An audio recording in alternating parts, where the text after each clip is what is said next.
How did we make it over? So, look back and wonder how we made it over. Tell me how we got over. We had a mighty hard time. Fellow citizens, I now have the pleasure to present to you Rabbi Prinz.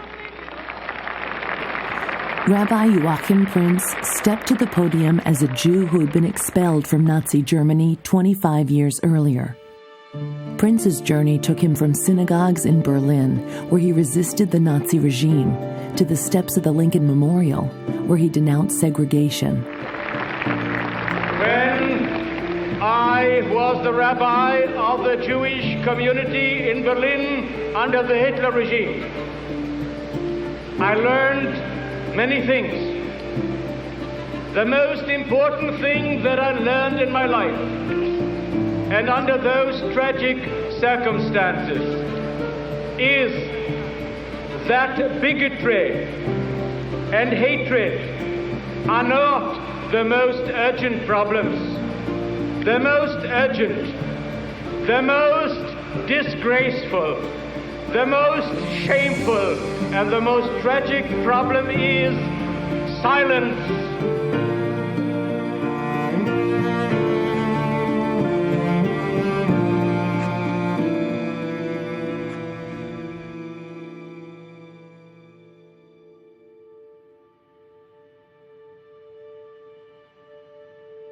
I was born in Burkhardsdorf, a village in the eastern part of Germany.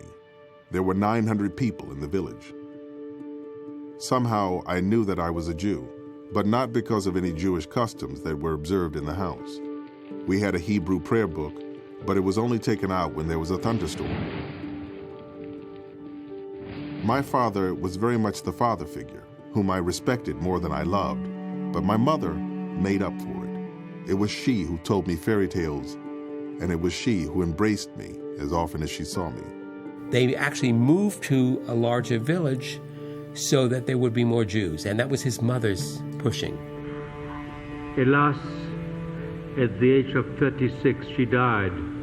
She gave birth to a child, and she died. And after that, he started going to services to say Kaddish.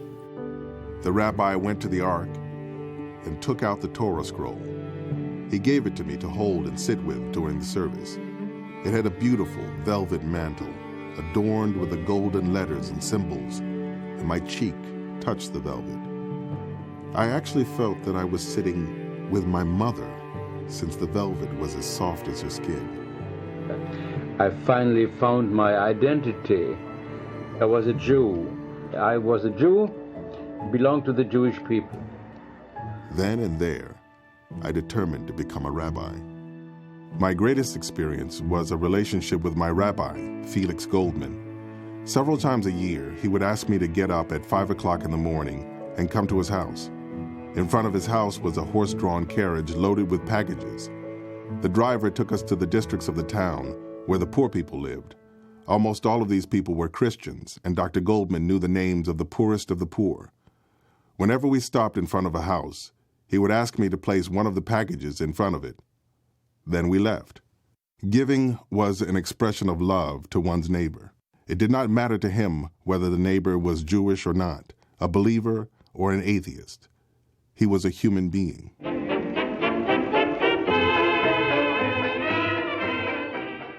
In 1925, I discovered in the Jewish newspaper an advertisement calling for a rabbi in a synagogue in Berlin. I decided to try for the position and was invited to deliver a sermon. When it ended, the whole congregation rose. I think he became a rabbi out of his Zionism and out of the fact that he wanted to make a change in the world. In 1926, Joachim Prinz was hired as a rabbi by the Friedens Temple in Berlin. At 24 years old, he was the youngest rabbi in the community. He was, to us, what nowadays would be a rock star. He was our cultural and religious rock star. You mentioned his name, and our little girl hearts would jump around. I was a schoolgirl, I was 15 years old at the time, and Joachim was very unconventional. He was full of fun, young. We would go out Saturday night to eat, or to a cabaret, or to the theater. Here was this young Joachim Prinz who preached without notes, who was a dramatic character, and who went ice skating with kids. Well, rabbis don't go ice skating with kids, but he did. He wasn't a particularly devout rabbi, but he was an activist all his life, and I think that the rabbinate was part of that.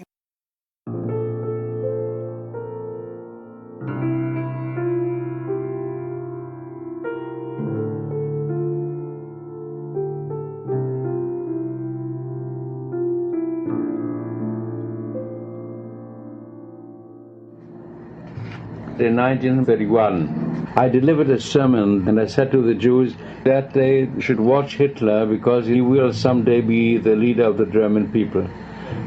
German Jews were so German that they did not believe that Hitler would last. Why? Because he was a foreigner. I mean, how could a foreigner rule Germany? My family, all of them very patriotic. None of them believed me. Hitler goes into the streets and factories to ask his country to make him supreme commander. Once Adolf Hitler was elected Chancellor of Germany in 1933, anti-Semitism became the law of the land. Jews were increasingly segregated in public life. They were expelled from universities and from their professions.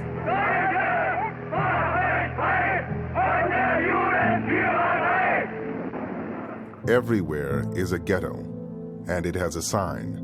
That sign is neighborless. My father said to me, they no longer look at me, his neighbors, they look through me. I knew them, I grew up with them, my parents grew up with their parents.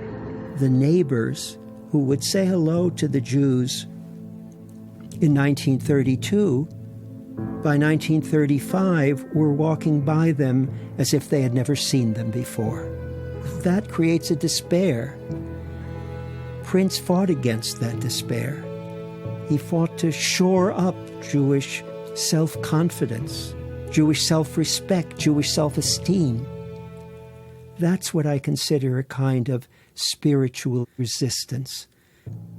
I preached a sermon against Der Stürmer, the most violent anti-Semitic paper. I took a copy of the paper with me to the pulpit, and I said, "Is this what we really look like?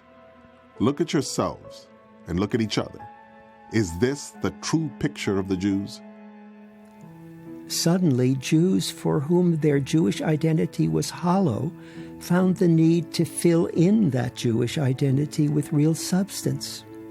Prinz was able to do that through the lectures that he gave, through the books that he wrote.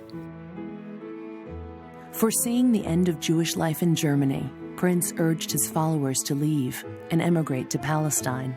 He had founded a youth group at the temple, and I know of some of the people who attended this youth group who eventually went to Palestine. We were Zionists, and it was that idea of building up a country and being free and doing physical work that changed our attitude from being cowed and afraid and feeling inferior. There are thousands of people who left Germany at his urging and who owe their lives to his having done that. In a sermon, I told 3,500 people, it is important to look at the clock and know what time it really is. That time is midnight for the Jewish people, and it is time for us to pack up and go. Das Zeitalter eines überspitzten jüdischen Intellektualismus ist nun zu Ende. Und der kommende deutsche Mensch wird nicht nur ein Mensch des Buches, sondern auch ein Mensch des Charakters sein. Things became more and more dangerous, and the Nazis always had somebody at the service and we knew that, watching what he said. But he was fearless. We were in the synagogue, and all of a sudden, here they were, hoodlums. They raised the clubs, and they were starting to demolish the synagogue. And Dr. Prinz walked down the steps very slowly. And he was not a tall man. And he looked up at them and said, "Gentlemen, is there anything at all that I can do for you?" And they looked at the rabbi standing there. And all of a sudden they lowered the clubs and backed out of the synagogue. I don't know why. Rabbi Prinz let the government have it, and was more than once arrested right from the pulpit in the middle of services. Repeatedly, Prinz was arrested by the Gestapo. I don't recall how many times I had to go to the Gestapo. It was always a close call. I often took a small, packed suitcase with me in case I would be detained in prison. The last time I was arrested, there must have been at least 50 heavily armed stormtroopers. Any one of them could shoot and kill me for any wrong move I might make. I walked across, rather gingerly, to be taken to another office where I was again subject to all kinds of interrogations. In spite of all that, I continued my activities. Soon after, the Gestapo called me, forbidding me to preach for a whole month. I then had to find something which could substitute for a sermon. I found it in the prayer book. "Thwart the intentions of all those who plot evil against me." When I read the passage in the prayer, I was delivering an anti-Nazi sermon, and everyone knew it. Prinz's activism had come to the attention of the Nazi Party. The Gestapo came to inform me officially that I was herewith expelled from Germany, that I should leave the country as soon as possible during the course of the year 1937. On his last night in Germany, Prinz delivered his final sermon to the Jewish community of Berlin. Thousands of people came to say goodbye. I was leaving the community as an outspoken advocate of total emigration, as someone who had dared to speak out against the government. I was deeply moved that so many people had come to bid me farewell.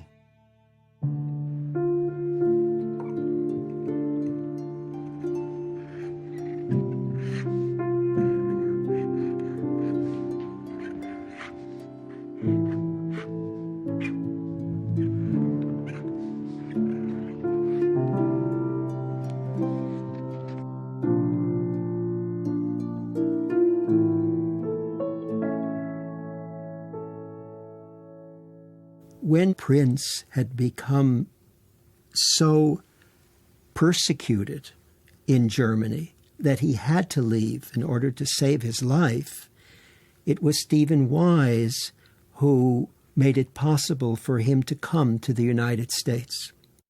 A prominent rabbi in New York City, Stephen Wise first met Prinz at a Zionist conference in Switzerland. Wise helped arrange for Prinz to emigrate from Germany with his wife Hilda and their children. When my father came to the United States, he had no pulpit, so he lectured around the country. I was a young child in those years.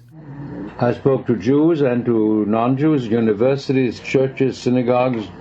I lectured mainly on Germany under the Hitler regime and Near Eastern politics. Prinz repeatedly sounded the alarm to American audiences about the dire situation of Jews in Germany. Traveling around the United States, he spoke about the racism he experienced in Germany. Yet Prinz soon witnessed the same racial discrimination against African Americans in his new country.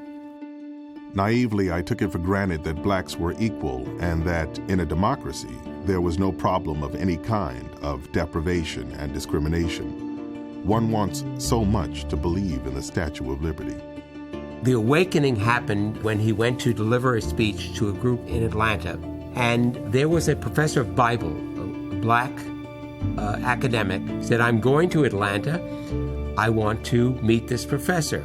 So he went to meet with him at his black university. And then he invited him to come to his hotel in the evening.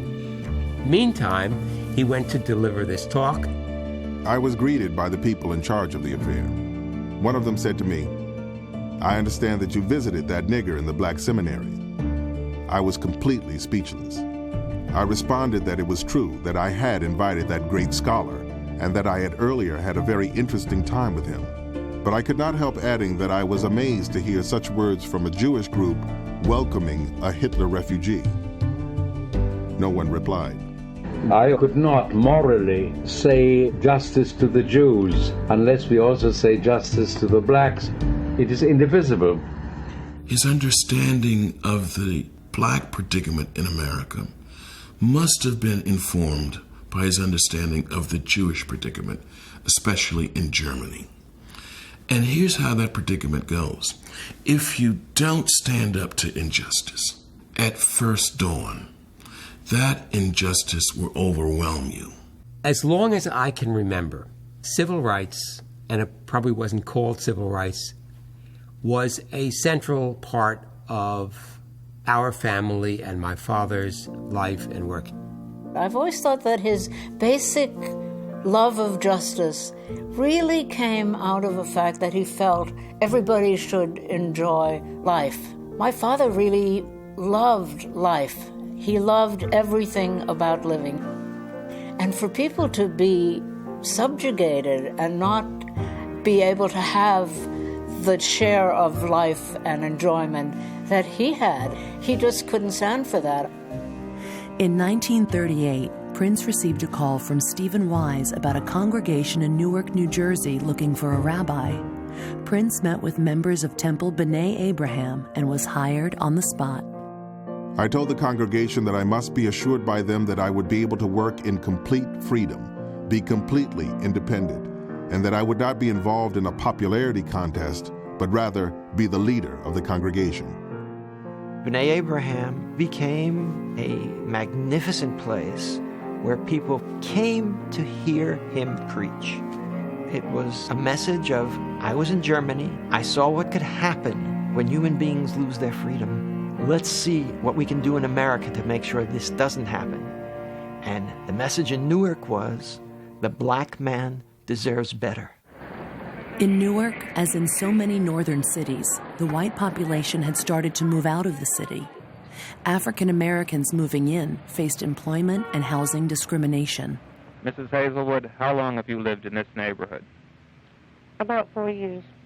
Have you noticed any change in the neighborhood since you moved in? Families moving out and other Negro families moving in. Were the families that moved out white? Yes, they're all white. They're moving out slowly, but quite a few have already gone, and there's just a few left. African Americans in the South faced a different type of discrimination. They were barred from voting and segregated by law in schools and public facilities.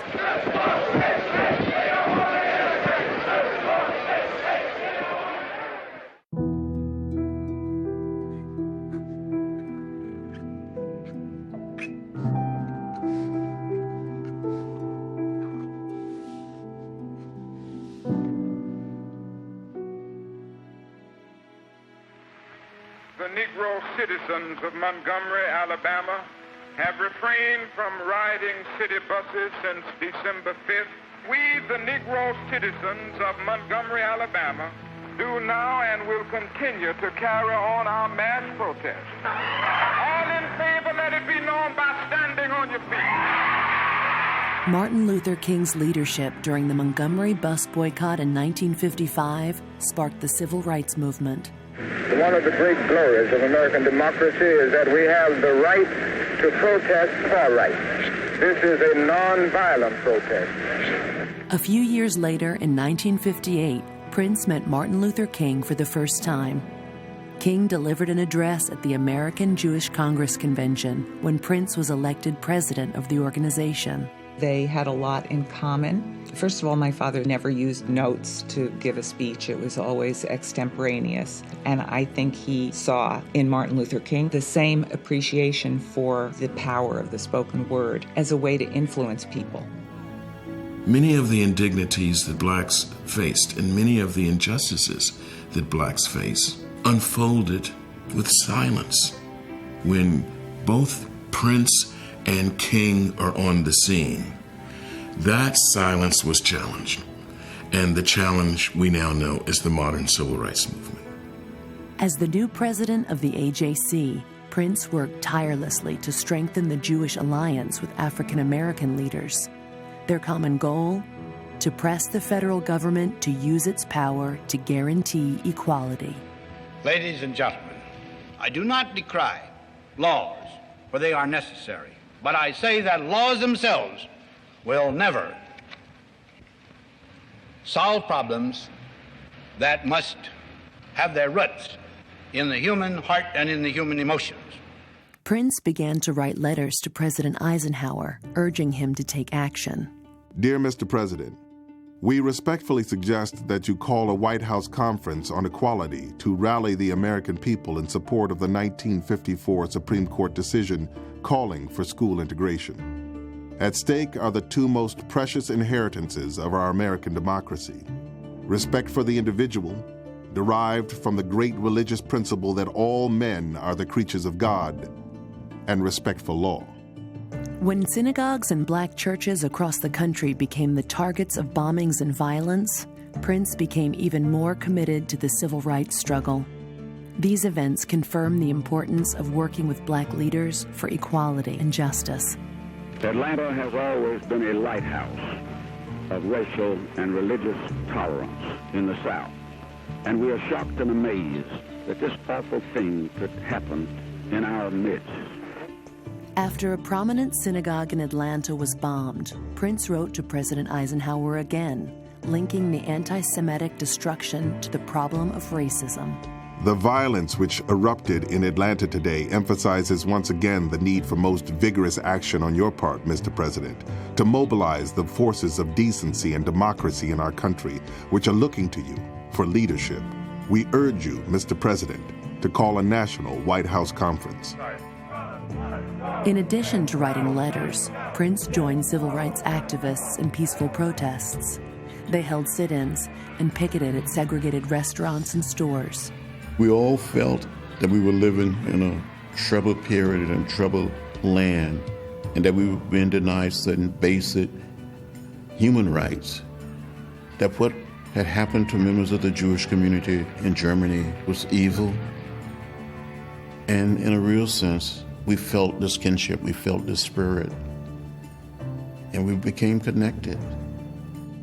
Prinz and King continually supported one another's efforts. Dear Dr. King, I was delighted to see that you are backing my request to President Eisenhower to call a White House conference on the problem of the South. I've had 2 letters from him informing me that he would take it into serious consideration, but no action has followed. You can turn your back now and you can keep the club in your hand, but you cannot beat down justice. And we will register to vote because as citizens of these United States, we have the right to do it. The power structure downtown will have to say, we can't stop this movement, and the only way to deal with it is to give these people what we owe them and what their God-given rights and their constitutional rights demand. As the nonviolent protest movement led by Martin Luther King gained momentum, the movement was met with violence. King was repeatedly harassed and arrested. While he was imprisoned in Georgia, Prinz sent him a letter of support. Reverend Martin Luther King, Albany County Jail, Georgia. Your valiant fight against injustice and for constitutional rights is in the great tradition of the religious leaders of past centuries. The members of the American Jewish Congress salute you and your colleagues in the Albany movement and promise their support for your ultimate victory. Rabbi Joachim Prinz. Rabbi Prinz understood, as a Jew, the layered frustration and bitterness of people permanently kept at the bottom. Keep in mind that the Holocaust had happened when King and Rabbi Prinz intersected each other's lives. He spoke out of his history. He used his experience to speak up and speak out. He wrote letters. My dear Governor Folsom, we respectfully urge you to investigate the unlawful intimidation of Negro clergymen. He sent telegrams. We believe that the oppressive actions of the Birmingham police violated. He signed petitions. We urge all Americans who believe. He did what I call over and over again. He got in the way. He got in trouble. Good trouble. Necessary trouble. to help awaken a sleeping America. While at the forefront of the civil rights struggle on the national stage, Prince continued to serve as rabbi of Temple B'nai Abraham in Newark until he retired in 1977. I wish that people of today could see our synagogue in Newark, how it was filled up on a Friday night service, because they felt that Dr. Prinz was going to talk to them about something that they would learn and know about. And so we did learn a lot. Yes, we did. Last night's sermon was a rather difficult one, and I do understand that there are many people in this congregation who had trouble with that kind of a concept, which I believe is the authentic Jewish concept of God. Prinz, as far as I know, faced a lot of people in his own congregation who were not real happy with a lot of the stuff he said, but he got away with it, I think, because, first of all, he was an excellent congregational rabbi, and so he did his day job, so to speak, most effectively. And secondly, he was held in such high regard and was so good at his public persona that even people who might not have agreed with him much of the time were proud to have him as their rabbi. He had that remarkable combination of such wisdom, such presence coming out from him, and yet was able to be so warm and comforting to families at a time of loss and also at a time of joy.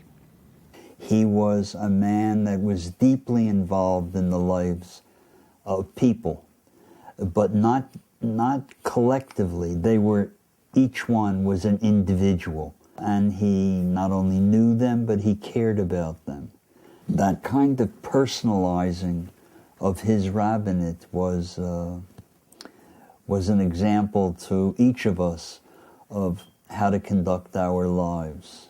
I had a birthday party for my husband's 65th birthday and invited folks, and our friends, most of them were from Temple. I did not invite Dr. Prinz because I felt it was, I don't want to use the word burden, but it's not fair to invite a person. And he's such a busy man, maybe he wants to be free. My husband and myself, that's what we thought. Right or wrong, that's what we thought. We did not invite him. Lo and behold, in the middle of the evening, our bell rang. And there was Dr. Prinz and Hilda. I can't tell you how we felt. You cannot be a rabbi unless you love people. You don't have to like them, but you have to love all of them. It says, thou shalt love thy neighbor as thyself. It doesn't say, thou shalt like him. I have loved all the people with whom I came in contact, even those with whom I have disagreed, because I think that God wants us to love people. I think he opened many people's eyes. Certainly his leadership in the civil rights movement, his bringing Martin Luther King to the congregation very early on, was the first time I met Martin Luther King. Prinz invited Martin Luther King to speak to his congregation. This was something unusual or different to be doing, to bring a black minister to come and speak at the synagogue. I think that there were a lot of people who felt that he should be concentrating on Jewish issues, but my father felt that the civil rights movement was a Jewish issue. His attitude was the purpose of a synagogue is to break down the walls of the sanctuary and to take the value system of this ancient tradition into the streets. Rabbi Prinz, members of B'nai Abraham, religion is always in danger of saying God is going to change things, and so you wait on God to act. Well, I subscribe to another kind of religion, a religion that says God will act, but he will only act when men act. A God who says, stand on your feet and I will speak to you.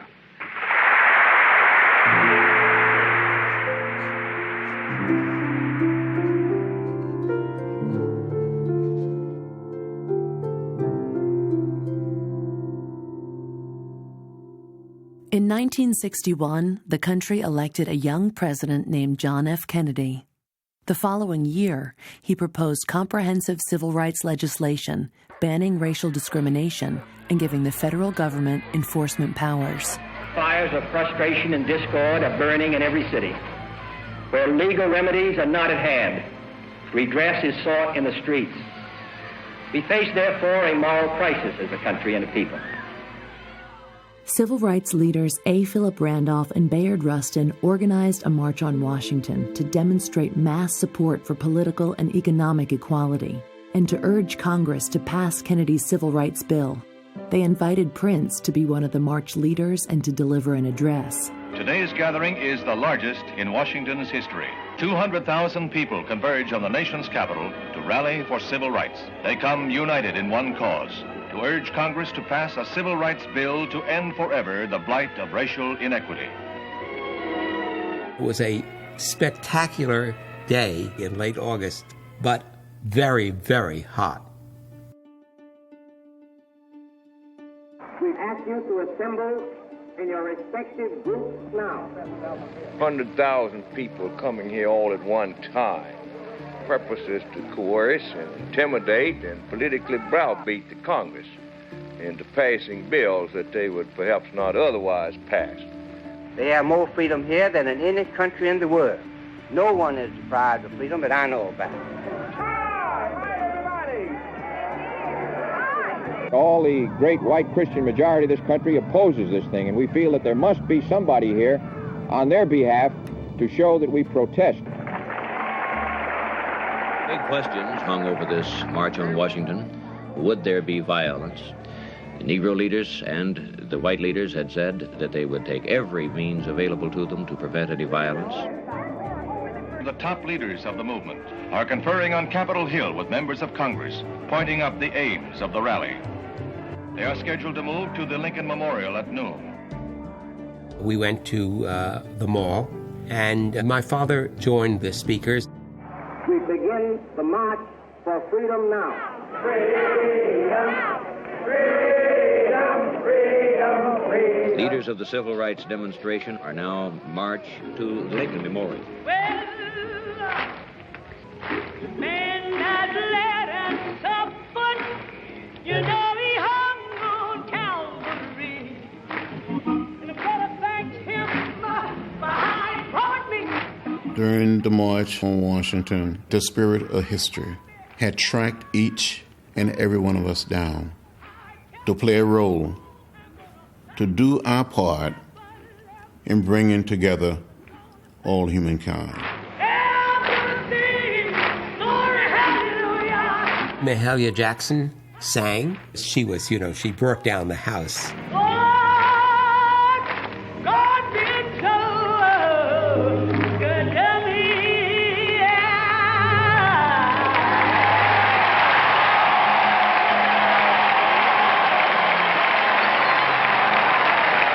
And my father was next.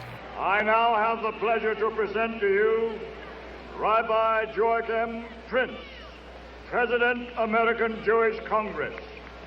Rabbi Prinz. The American Jewish Congress had drafted a speech for him, and he really wasn't happy with it. Nobody ever wrote speeches for him. I wish I could sing. He just got up in the middle of the night, and he basically rewrote that speech. I speak to you as an American Jew.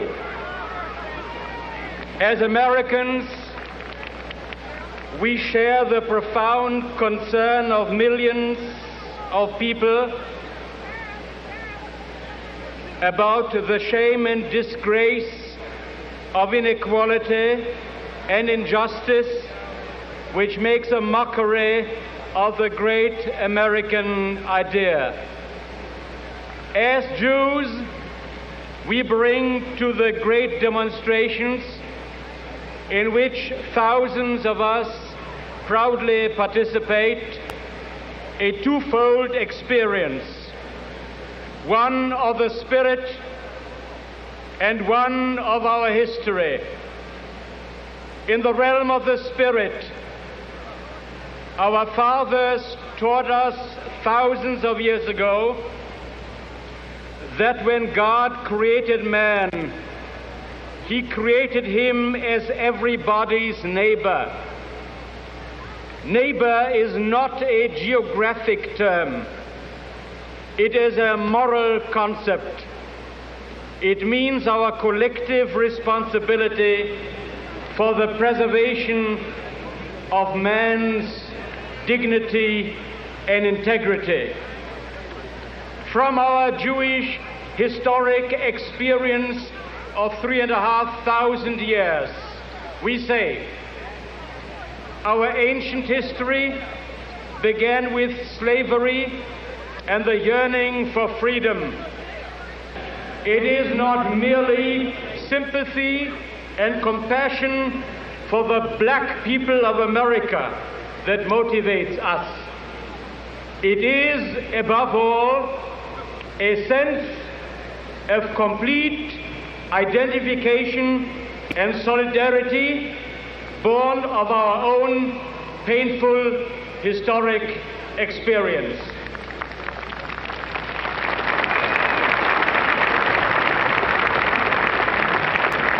When I was the rabbi of the Jewish community in Berlin under the Hitler regime, I learned many things. The most important thing that I learned in my life, and under those tragic circumstances, is that bigotry and hatred are not the most urgent problems. The most urgent, the most disgraceful, the most shameful, and the most tragic problem is silence.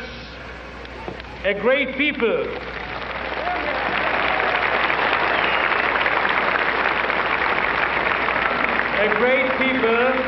which had created a great civilization had become a nation of silent onlookers.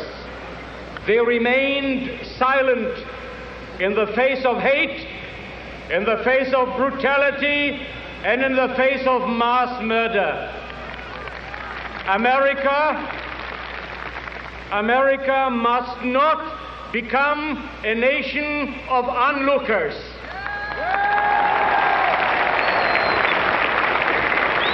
America must not remain silent, not merely black America, but all of America.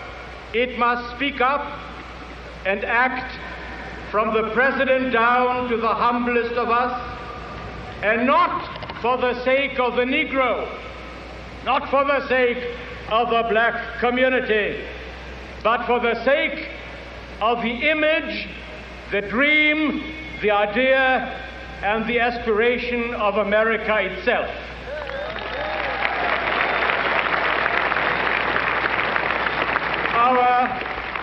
Our children, yours and mine, in every school across the land, every morning pledge allegiance to the flag of the United States and to the republic for which it stands. The time, I believe, has come to work together, for it is not enough to hope together, and it is not enough to pray together. To work together, that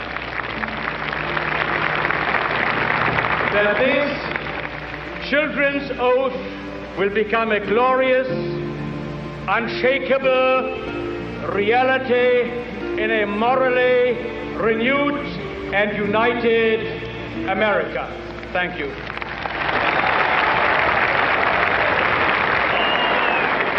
I think it's very significant that for him, the great moment of his life was speaking at the March on Washington. It brought him back to that time in Germany when he had addressed mass meetings, and he was able to be a leader in that fight. I have the pleasure to present to you Dr. Martin Luther King, Jr.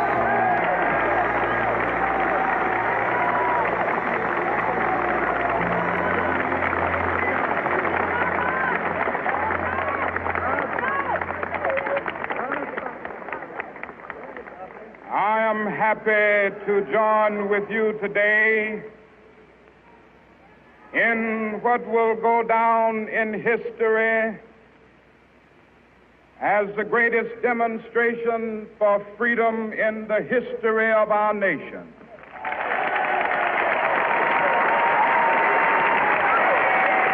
After the march, the leaders were invited to the White House. They met with President Kennedy to discuss the potential passage of the Civil Rights Bill. The fact that President Kennedy welcomed the leaders of the March on Washington to the White House, it was symbolic and pivotal. And I think it changed the whole landscape of the civil rights movement from then on. The hero of this day was the people who came from every part of the country, from every walk of life, and demonstrated that this to them was not merely an issue of politics, an issue of law, an issue of legislation, but beyond that, an issue of the personal commitment to the ideals of democracy. And it is for this reason that leaders of the Protestant Church, of the Roman Catholic Church, and I, as representative and president of the American Jewish Congress, came to join them and to make clear to the nation that what we are concerned with is the soul and the heart and the moral health of the nation. I will always take pride in being in that photograph with those men, especially Rabbi Prinz, Martin Luther King Jr., and A. Philip Randolph. That evening, the leaders were interviewed on television about their experience. America has come into its own. America has found itself. There's something profoundly and fervently religious about it. We are no longer satisfied with mouthing religion and sermonizing. We are sick and tired of Sunday and Sabbath religion. We want religion for our daily living, and that cannot be done in the America of the 20th century without leading America into itself, into its own fulfillment. We're going to stand together. We're going to sing together. We're going to stay together. We're going to moan together. We're going to groan together. That's the world. We say freedom, freedom, freedom.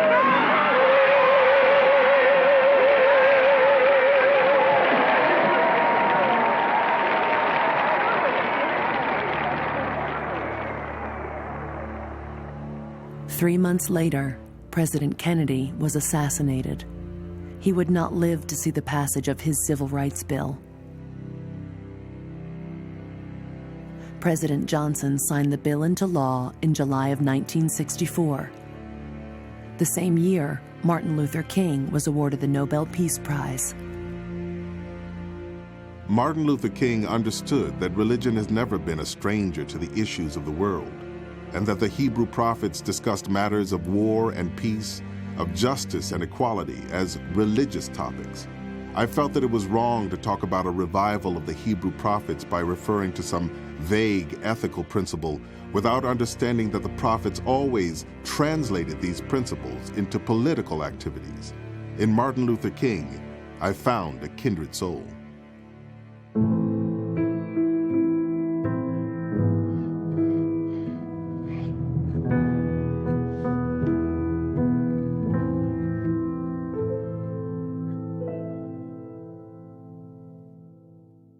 Dr. Prinz and I were of like mind on many issues. Certainly the civil rights movement, certainly the growth and development of Israel, what it could become, in another sense of America too, what it could become. We went to the March on Washington together, and I was arrested with Dr. Prinz. We went to jail for picketing at the Jordan Pavilion of the New York World's Fair, in which pavilion an anti-Semitic mural had been placed by the Jordanian government. And Dr. Prinz called me one evening and said, "Would you like to go and distribute leaflets at the Jordan Pavilion tomorrow?" I said, of course I would come. And then he said, sort of as an addendum, we may be arrested. I said, well, that's okay. We shall go into the Jordanian pavilion. When you get going into picket there. When you get to the Jordanian pavilion, what will you do? Picket without We placards? shall picket without placards, yes. What do you intend to do in the way of demonstrating there besides walking up and down? We will give out leaflets and make the people understand that what is stated on the mural is a misstatement of fact and an insult to the Jewish people as well as to Israel. Prinz and fellow American Jewish Congress leaders were arrested when they picketed a pavilion at the 1964 World's Fair for its anti-Israel propaganda. Have you a written permit? No, we do not. Did you apply for a permit? We did. Was it denied? It was. And you are now here in violation of the welfare regulations known to you in detention. In exercise of our constitutional rights to do so, we shall picket now. I was a young man when I started getting arrested, and he was not a young man, for crying out loud, you know. As far as I was concerned, he just kept going up in my elevation. I absolutely loved him. Prinz had embraced the dream of a Jewish state since his teenage years in Germany. After the State of Israel was established in 1948, Prinz became a devoted and honest friend to the nation. Israel did not come into being because of political machinations. It was created because Hitler destroyed 6 million of our people, that it is internationally guaranteed since 1947 by the United Nations. Israel has absorbed 750,000 Hitler refugees and hundreds of thousands of refugees from Arab countries. It is the symbol of the conscience of the world. The tension in the Middle East over the Gulf of Aqaba blockade develops into full-scale war. Our State Department says we are neutral in word, thought, and deed. In 1967, when the Arab states and Israel went to war, Prinz spoke out, urging the United States to remain a strong ally of the Jewish state. I think that most Americans were shocked at the statement of the State Department. We're very glad that the White House corrected it to say on behalf of the American people, after what has been said by its own president, that we will be neutral in thought, deed, and words. It's something so outrageous. I do not hope that the American people are neutral in thought. War in the Middle East.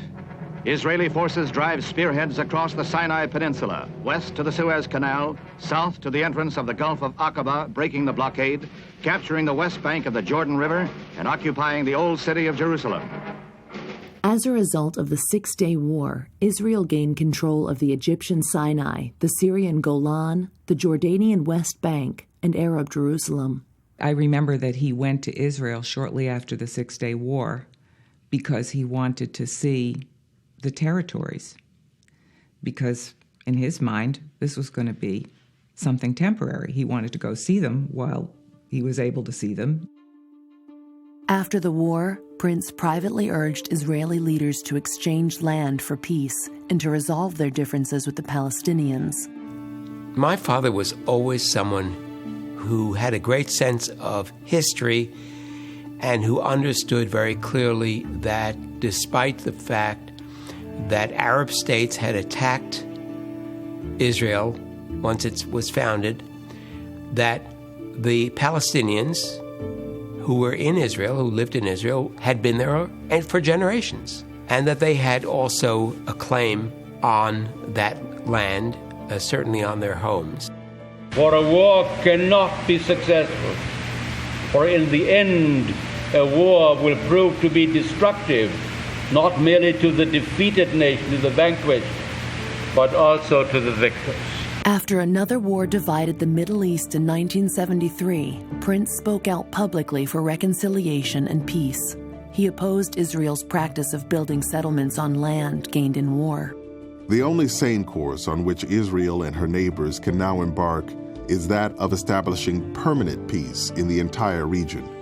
For the sake of world peace, there must be peace in the Middle East, where peace was once proclaimed as the basis of the religions created there. He became a very early advocate of Shalom Achshav, peace now. He was someone who preached about it, who spoke about it, and it didn't win him a lot of friends.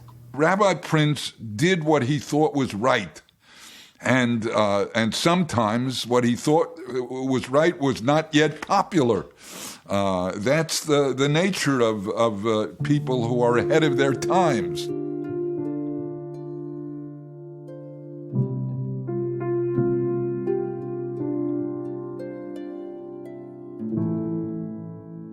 Prinz went where his conscience directed him.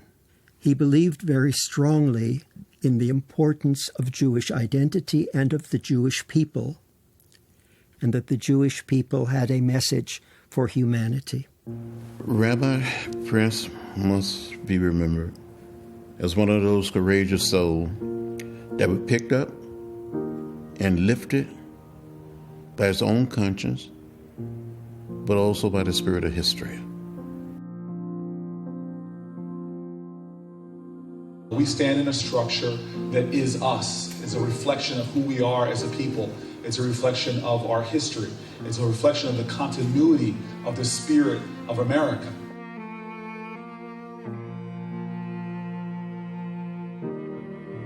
This building throughout its history has neither been a synagogue nor a church, but rather a synagogue and a church.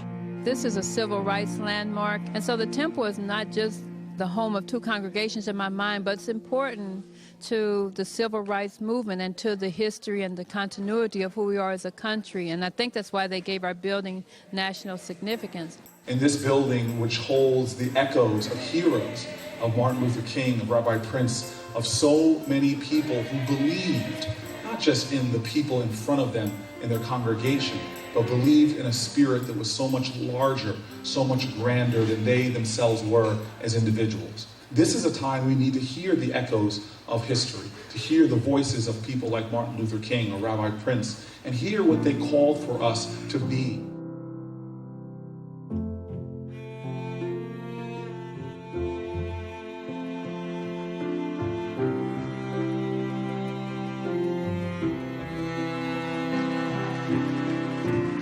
On that August day in 1963, he joined Dr. King at the March on Washington. This is what Rabbi Prinz said to the crowd.